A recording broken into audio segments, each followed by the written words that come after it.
Okay, we have all been there. You know that moment when a conversation just stops? It just dies right in its tracks.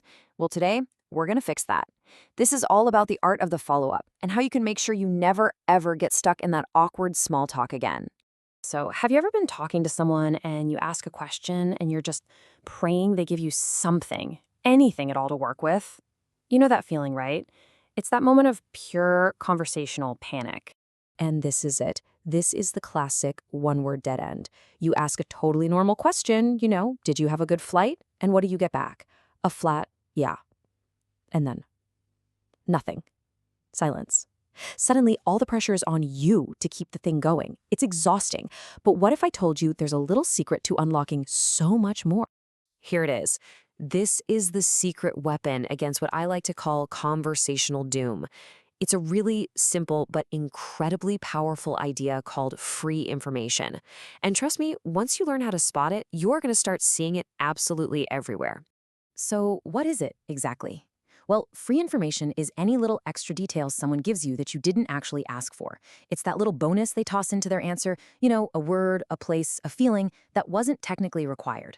That little nugget, that's your golden ticket to a way better conversation.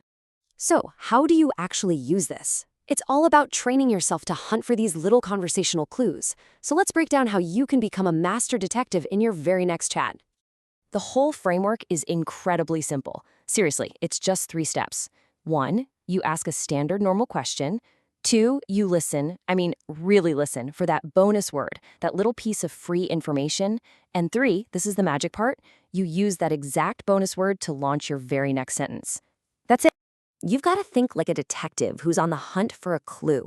So if someone says, I went to the park and I saw a hilarious squirrel, don't ask another generic question about the park. You found your clue.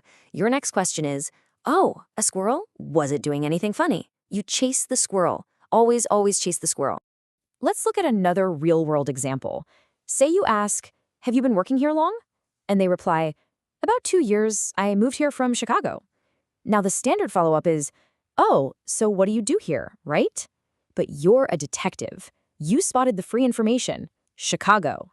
So your follow-up is, oh, Chicago, what's the biggest difference you've noticed between here and the Windy City? See that difference?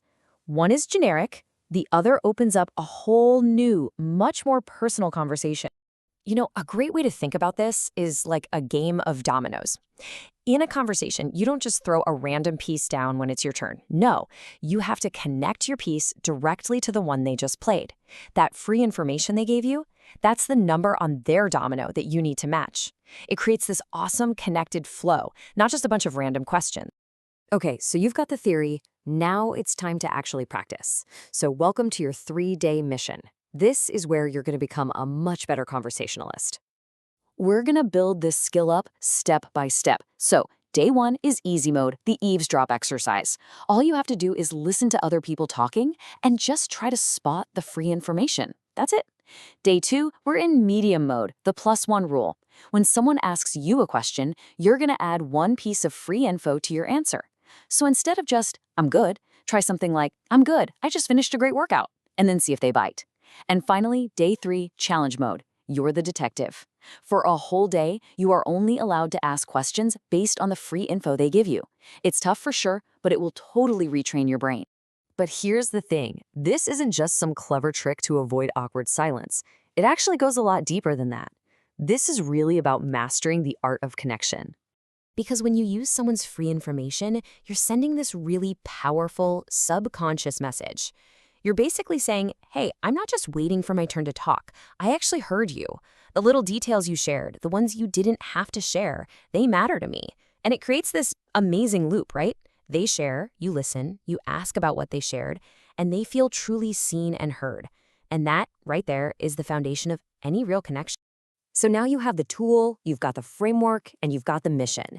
As we wrap this up, I'll just leave you with this one thought. Think about your day ahead. The person at the coffee shop, a colleague at work, a family member. Which conversation will you transform first?